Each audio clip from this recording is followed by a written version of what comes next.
Making a video. Yay. Yeah. Not a surprise, right?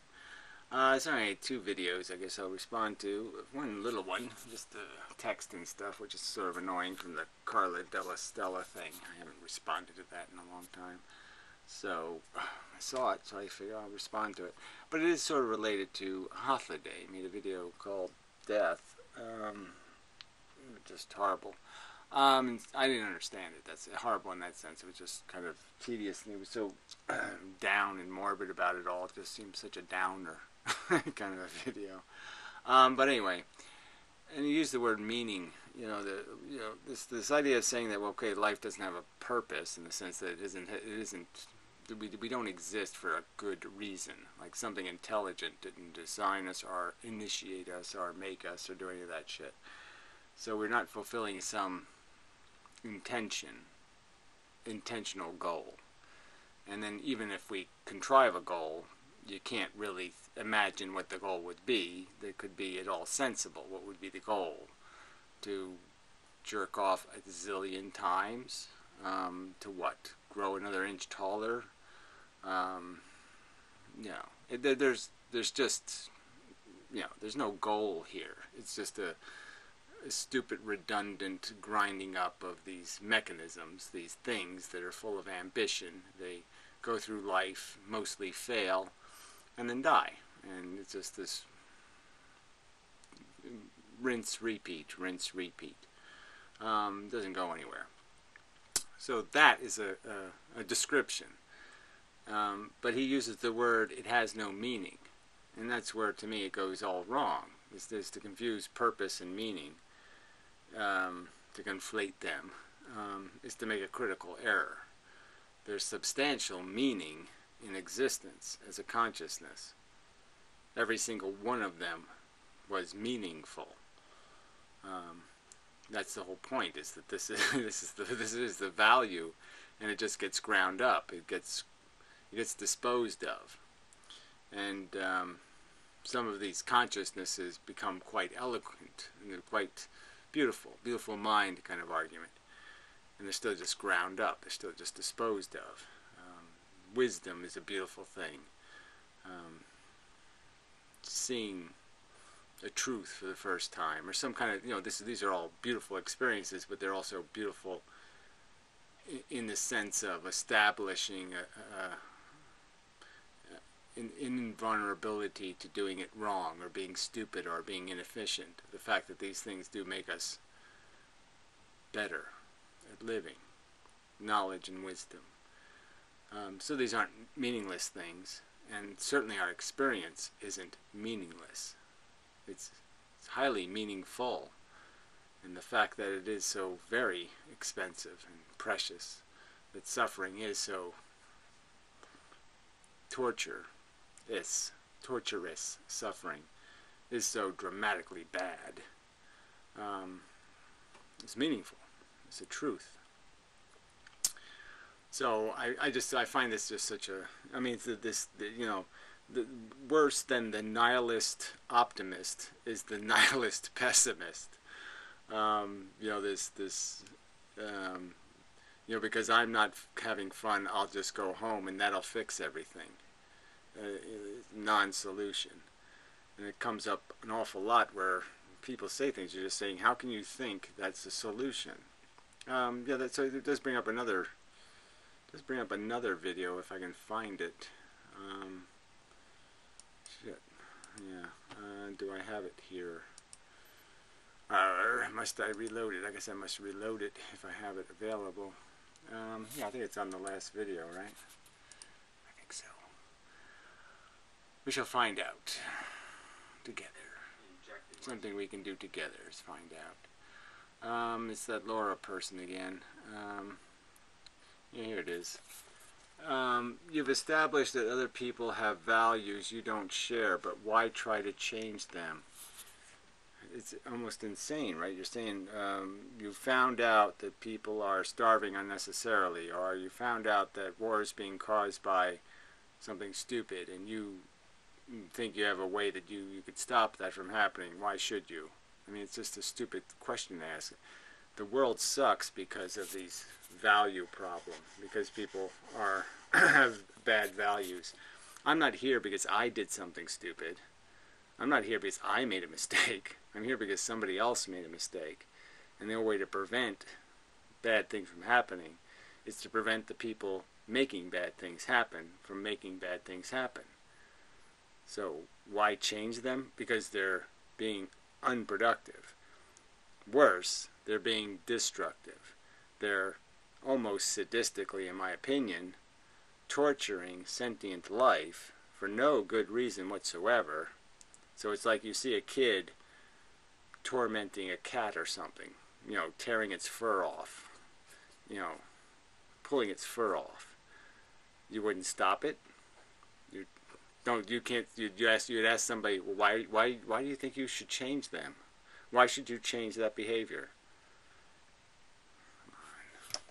For one thing, I find that whatever I've tried in the past to persuade other people to see things my way, those who disagree just covered their ears and ignored me, and I always ended up preaching to the choir.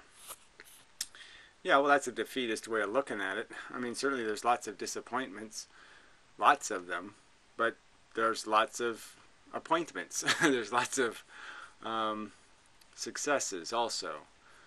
So, what do you want me to tell you? I mean, again, I can just say to you that people have conveyed to me that I changed their life. So, change is possible. Is it happening at a rate that I would say is good enough? No, not even close. Do I think it's impossible for me to do better? No. Do I think it's impossible for me to do a lot better? No. So, it would be stupid for me to give up now that I have the tools possibly to do something. Dead, I don't have. Dead, I know are dead in the sense of not living to do that.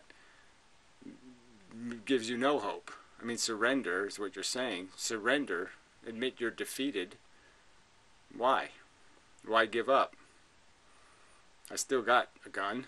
I'm going to point it and shoot it.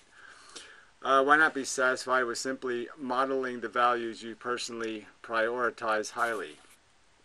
I don't know. Why not be satisfied, putting on some more Band-Aids, knowing that the injuries are going to keep getting made?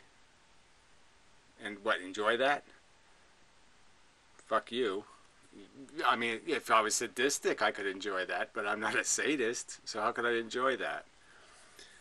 Stop evangelizing and just forget people with values you don't like. Yeah, just forget that they're going to keep causing the problem.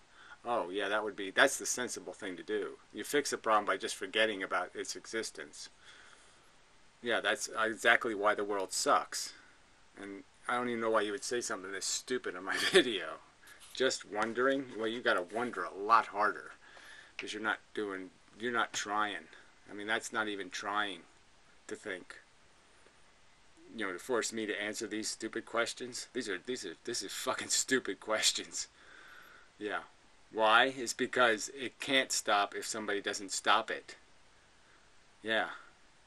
The least you can do is stand up and say stop. That doesn't cost you any blood at all.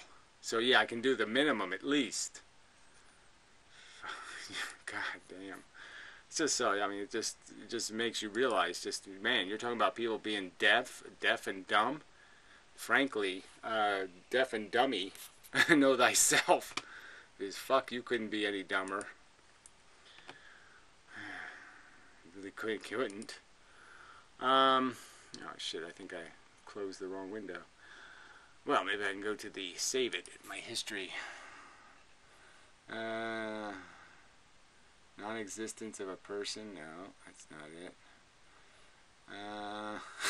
Yeah, yes, thank you. YouTube sucks. Well, this is Firefox's problem, sorry. Blaming the wrong entity. So anyway, back to the meaning thing. Okay, so in this video that she's responding to, or he, or whatever this faker is, this person who can't even be honest enough about who they are and where they're coming from. But anyway, so I made a video explaining just that evolution is a crappy creator. Okay, it's not Dr. Frankenstein even, in that it doesn't have a plan at all. It doesn't have any conception of any kind of ethics. Doesn't know what pain and suffering means, or doesn't know its significance. It's an incredibly dumb force of filtering. It filters results, based on an equation, probability equations, in the sense that the environment induces an obligation. And I mean induces in the strict sense of that word, the literal sense. It's an induction in terms of the reaction. The reaction isn't directly required, but it's required if you're going to succeed. Yeah, something like that. It's not a direct, this is what you will do. This is the confinement, this is the obligation, and you can satisfy the obligation by either growing wings and flying, or growing a big brain, or doing some other thing, but you're going to have to do something, or you're going to fail. Alright, evolution isn't a design mechanism. So, I think clearly the process of evolution is a design mechanism. It creates product. And it would be just silly, I think, to say something creates product and it's not a design mechanism. It creates a product. The process does create product, and it does it over and over again by clearly repeatable results. You could argue that the predator-prey mechanism repeats itself, that the South American jaguar is a pretty good duplication of the African leopard.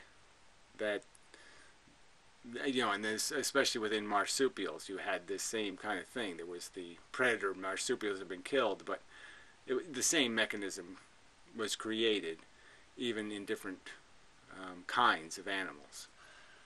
The same relationships exist. So it is a category mistake to evaluate evolution as a design mechanism. Well, that's just being redundant. And to say things like design is stupid.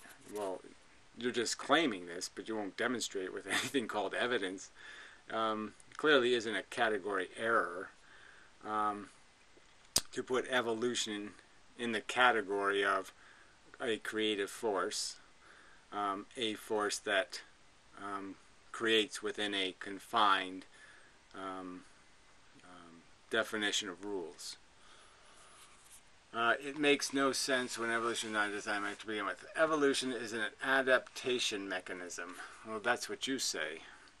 And it's almost like that's being redundant. An adaptation mechanism? You have to explain with adaptation to what?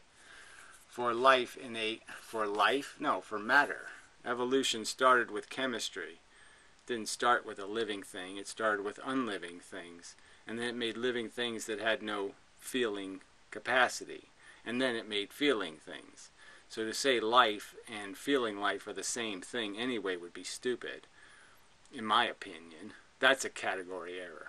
To call both sensate life and unsensate life is a category error. It's just too loose a definition. So when we say these words, it should mean something. So we should say feeling life or unfeeling life, because those two things are very different. In a constantly changing environment, it doesn't constantly change. Sometimes it changes by very regular patterns, so that the change isn't without a pattern, and it certainly isn't constant in the sense that you're not always, like every 5 years, you're not going from breathing ammonia to breathing oxygen to breathing nitrogen to breathing hydrogen. So it's not that radical, this changing environment. And some organisms have been the same for 300 million years. It's such an unchanging environment. Instead of a design mechanism, life in a constantly changing environment instead of a design mechanism works well. That doesn't. Evolution is an adaptation mechanism for life in a constantly changing environment instead of a design mechanism works well. That's not even a coherent sentence. So I probably shouldn't respond to incoherent sentences. But again, calling evolution an adaptation mechanism, you might as well just call evolution as evolution. I mean, it's just not a sufficiently defined label. Adaptation mechanism. I mean, and you're going to say that adapting, having something being adapted to a circumstances, that's like just saying an improving design for a washing machine, or improving the design of the automobile or the combustion engine or whatever it would be. Of course, that's what the mechanism does. It changes it to adapt to more efficiently wash dishes. Evolution is a creative process. Well, again, creative in what sense of the word creative? Yeah, obviously it creates life. Obviously it created sentient life. Obviously it created wings. It created everything we have, the process of it. But if you're meaning creative in the sense of creating by a formula of aesthetics or beauty or some description of that, it clearly fails dismally. It's not making the David, so to speak. In the sense of bringing steadily forth new variations of life. New variations, again, in the context of just being redundant variations of predator and prey. Just more parasites. They can all be put in the category of all these creations. Parasite. It feeds on would be one of the sentences that would be included. It feeds on. It consumes. And there would be an answer to what it does consume. And they all consume something. They all feed on something. So to say new, steadily bringing forth new variations, well, the newness of the variations are not spectacularly new. They're in some ways just spectacularly more insidious. I mean, we're clearly, just by size alone, weak and a non-improvement over dinosaurs. You could argue that our design is slow and sloppy and inefficient compared to the streamlined efficiency of a crocodile. All right, anyway. Design presupposes a fixed goal. Well, there you go. So, yes.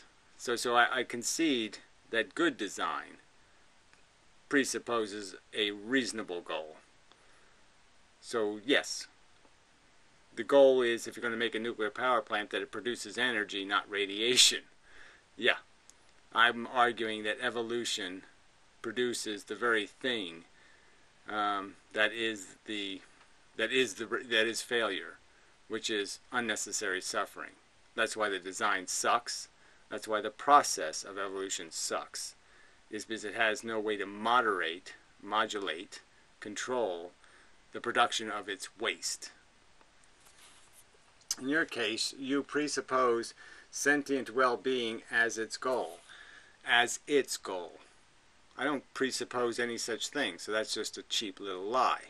I've never presupposed that evolution has that as a goal. I've never presupposed that it has the capacity to have that as a goal. What I have presupposed is that without that capacity, without deserve having something to do with it, without the merit, the intrinsic importance that exists, without its ability to recognize the difference between a pile of rocks and a kitten, the fact that evolution can't tell the difference, okay, that is a significant statement about the functionality of that process. That ignorance is glaring and profound, and has to do with the fact that it can't score a goal, because it obviously doesn't even know which way goal is. However, evolution has led to sentience and the hedonic values, not as an absolute goal, but as a regulative mechanism. So what? And again, who's arguing that it's an absolute goal? I'm saying evolution has no rational goals, has no intelligent goals. It's a dumb, crude process. That's the fact of it. It's a dumb, crude, ignorant process. It has no intelligence built into it, any appreciation for anything intelligently acknowledged. It doesn't recognize this. It doesn't. You're claiming I'm making a category error. Evolution has no even any concept of categories, and no rational concept of the difference between feeling good and feeling bad, as if they're the same thing.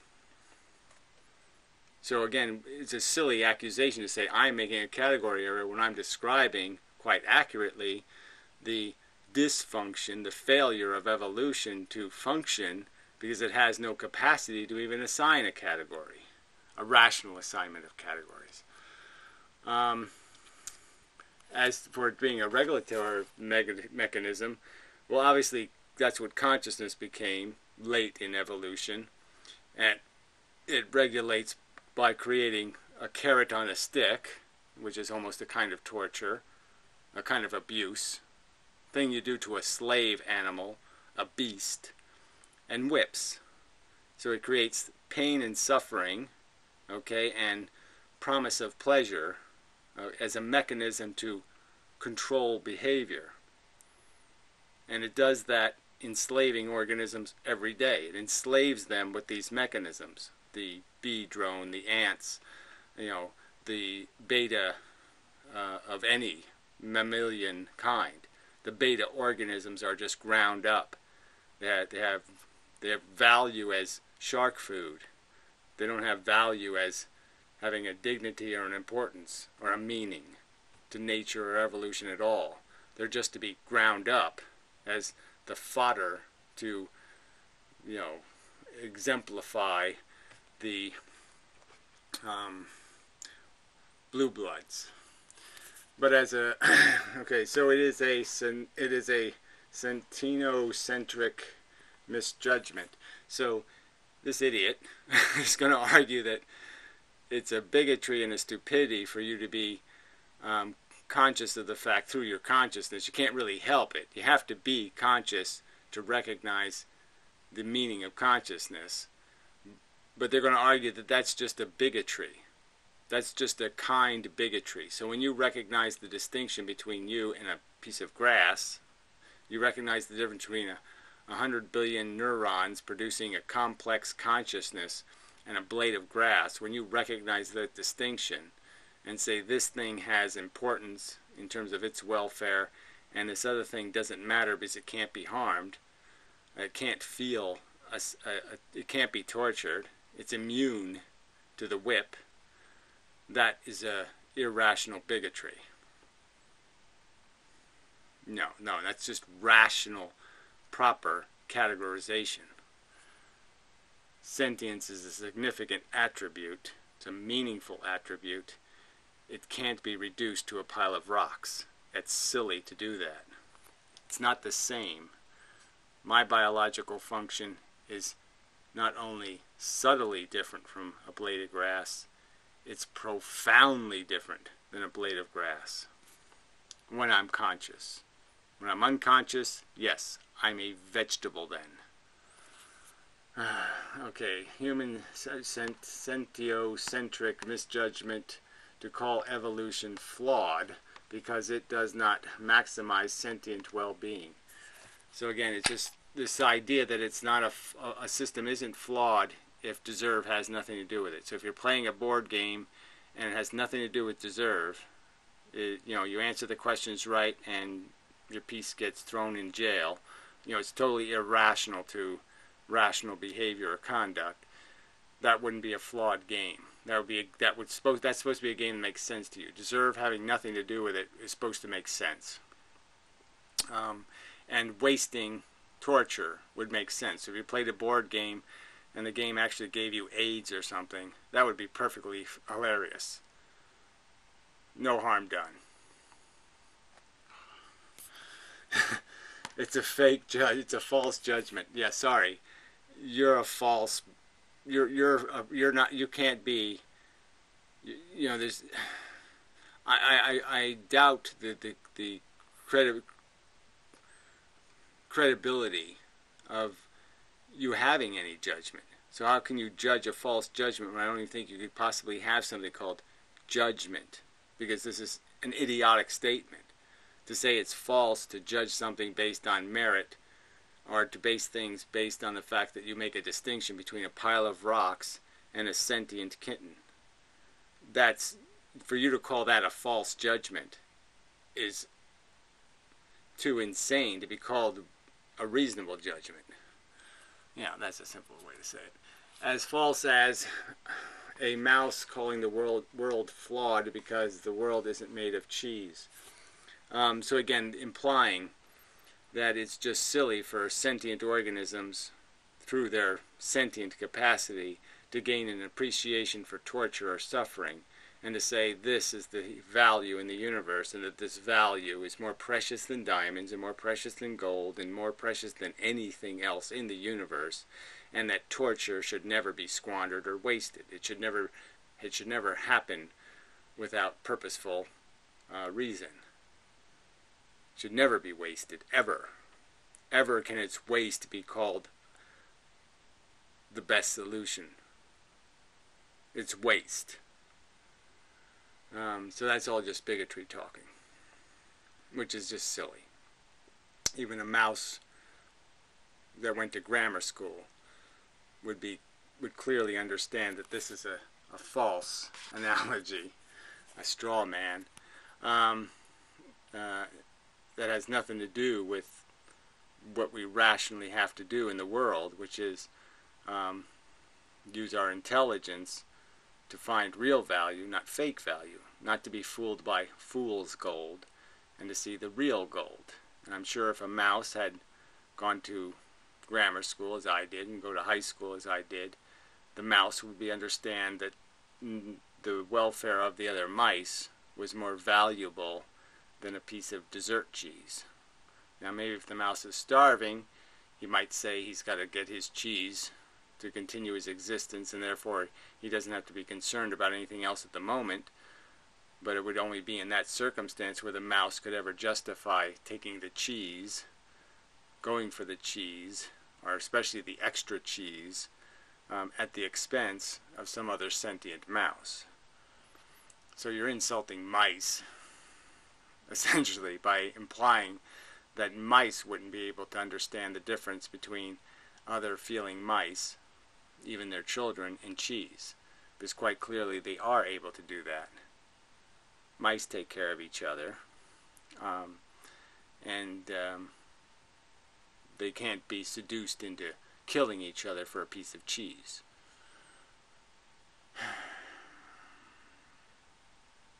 Yeah, I mean, it's just factually true. So anyway, she says some more shit here in the description. It's kind of a repeat, but it's said a little differently, so it's kind of important. Evolution isn't a design mechanism. Therefore, it makes no sense to evaluate it based on design criteria from any domain. I mean, that's just so strange. So, again, but is this key word, evaluate, and this comes up with people like Hothloday and these other people. They can't, apparently, they can't understand why, and the Anacondovides even, that you would have any right or place to judge evolution as a creator, like a Dr. Frankenstein. That somehow he's above reproach. The creator, nature, is above criticism or critique. It has demonstrated no intelligence, it's demonstrated no brilliance, no anything, and yet we're supposed to just say, whatever you say, nature, you're God, you're the authority, you're just absolutely brilliant, and we have no business critiquing you. I mean, it's just, why is it a sacred cow? Why? Why is it above criteria? From any domain? Silly. It's like calling a bee flawed design because while the bee can fly, it cannot transport human passengers like an airplane. So again, another false argument, as if I'm saying that evolution should be, number one, doing something for humans, but that somehow flying these passengers, this analogy has nothing to do with the reality of the circumstance. It's not about what nature isn't providing. It's not about because it lacks comforts. It's that it's providing torture. Okay, that's what it's providing, and mechanisms for the torture to take place. So that's a little bit different than talking about something falling short of a standard in the sense of not giving you, more, and having too little. I mean,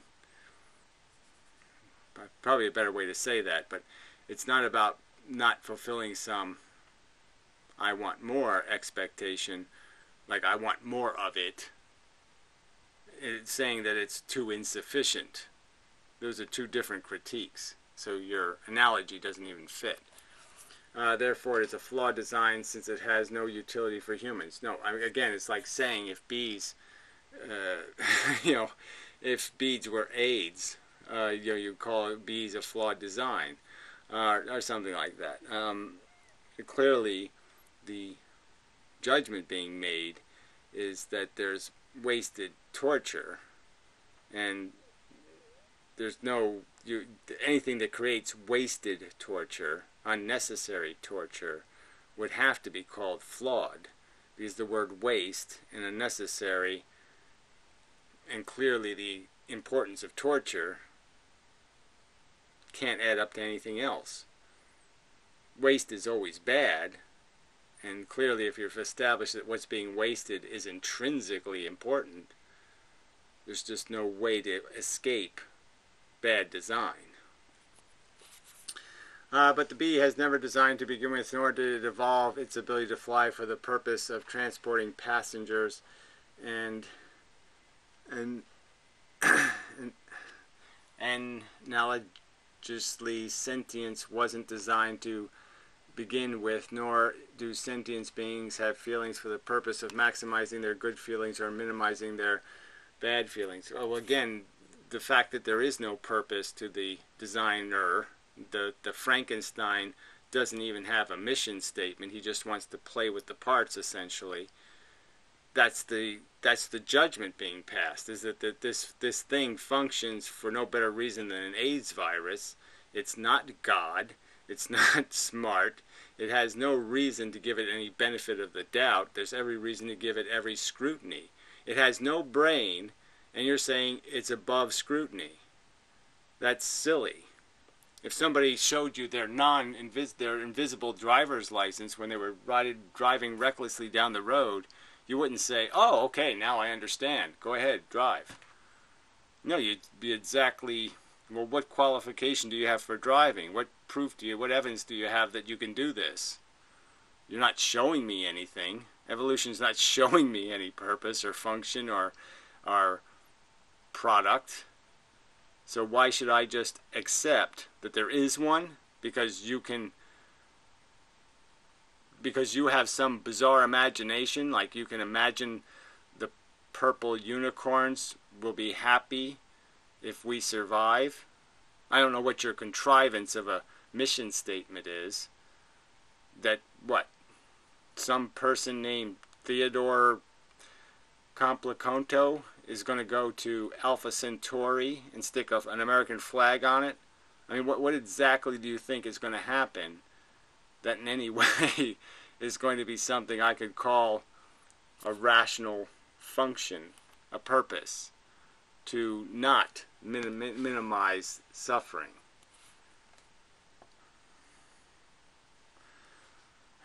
But here's the end statement. I should have just read this and just said, that's all you need to hear, right? Too stupid. Feelings have no objective value. It's as nonsensical as saying that it can't be proven or demonstrated that torturing sentient organisms is bad. That's all that's saying. That you should have some doubt. That it's perfectly reasonable to doubt whether torture is not a good thing, is not a bad thing. Yeah, you should doubt that premise. That premise is infinitely doubtable. It's just totally without any kind of reasonable assurance that there's any connection between bad and unnecessary suffering. That's all that statement says. This objective is just a definition of accurate description of reality. So she's saying, or it's saying, it's not likely to be an accurate description of reality to say torture is bad. Sorry, it's an accurate description of reality, which makes it an objective value, a truth. It's a fact. Suffering is bad. The word bad doesn't mean anything without the word suffering. Torture is bad. It's a bad event. Period. Period. Period. It's not a disputable truth. There's no rational counter-argument besides some ambiguous maybe, possibly, but there's no description of what that possibility would look like, how it could possibly be possible. How is it possibly possible? What is your scenario where torture isn't torture? It isn't what we know it is. I've personally experienced some of it. I know what it is. You're not going to fool me. It's intrinsically and fundamentally bad because it was created for the very purpose of being bad. And it's a fact. Facts are objective. Okay, when something is a fact, when it is a truth, even if it's a description of something that isn't material, if it is true, it's a fact, and it's objective, and it's absolute, and it's real. So anyway, but this is the kind of thing that does make you quite hopeless. Like, oh, what the fuck am I living on a planet with? I mean, these kind of rationalizations, these kind of excuse making. Feelings have no objective value. I mean, you could just run that through your head forever and say, how can they not have objective value? The implications of them not having objective value is that you're saying to me, it doesn't matter. And Hathaway said shit like this, and you're just like, oh, so I could create a planet, and I could put 6 billion torture victims on it, on gurneys, having nails hammered into their eyes all day long. Just hammer nails in all day long. And it would be the same. There would be no objective difference between that planet and a planet where I just sit down and have a cupcake.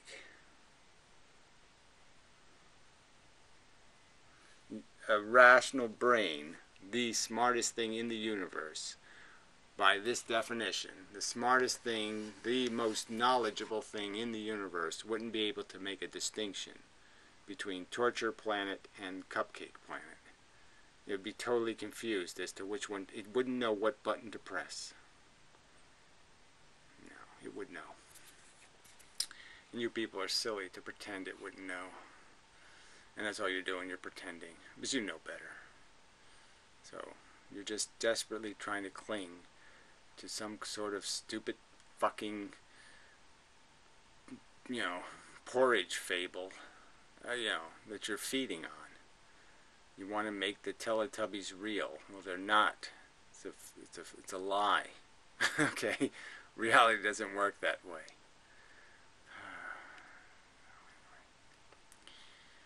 It's pitiful. So anyway, till next time. I think that's enough anyway. So I feel like I've had enough. It's just really another painful interaction with human beings.